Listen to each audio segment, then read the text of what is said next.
The text wasn't meant for me. It flashed across his phone while he was in the shower, lighting up the dark bedroom like a confession.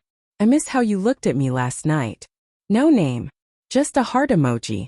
I didn't touch the phone. I didn't need to. My chest tightened like the air had been sucked out of the room. For a moment I actually laughed softly, nervously, because my brain refused to accept what my eyes had just seen. When he came back, steam still clinging to his skin, I asked carefully, "Who keeps texting you this late?" He smiled too quick. "You're imagining things." That was the first time he called me paranoid. After that, everything felt slightly off, like walking on a floor you didn't realize was slanted. He started guarding his phone, keeping it face down. Calls I used to overhear moved to the balcony. He said he was working late, but came home energized instead of exhausted. New cologne. New playlists. A new version of him that didn't include me. I told myself I was projecting. I'd been stressed. Work was heavy. Maybe I was afraid of losing him, and my mind was inventing monsters. When I finally voiced it, sitting across from him at the kitchen table, he sighed dramatically. "I can't live like this," he said. "You're always suspicious. It's exhausting. Paranoid. Insecure. Controlling." Each word landed like a slap. I apologized that night for doubting him, for making things weird. He pulled me into a hug that felt hollow, his arms stiff around my shoulders. But something in me went quiet.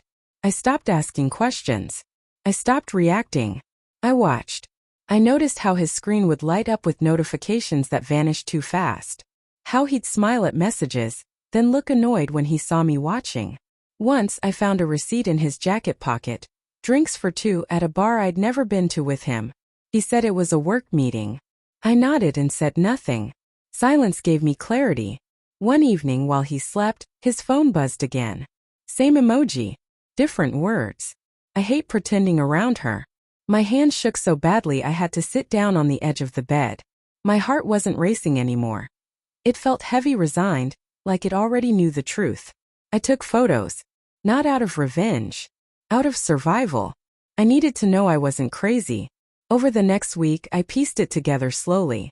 Late meetings aligned with her messages. Complaints about me mirrored things he'd never dared say to my face. He wasn't just cheating.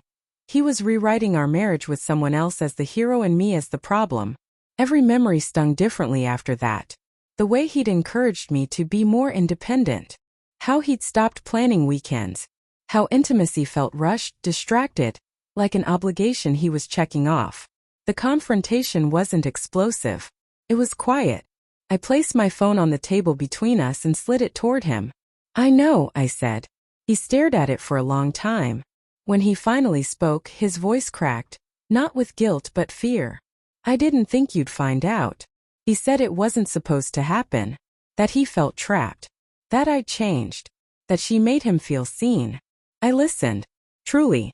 Because I wanted to understand how love decays without making a sound. When he finished, I said, "You made me doubt my own sanity." That's when he cried.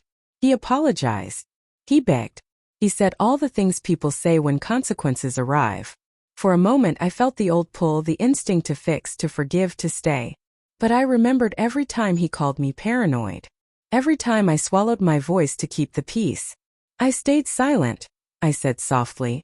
Not because I was wrong, but because I needed the truth. Leaving wasn't dramatic. No slammed doors. Just a suitcase and a long look back at a life that no longer fit. Now, when I think about that text, the one that started it all, I don't feel anger anymore. I feel grateful.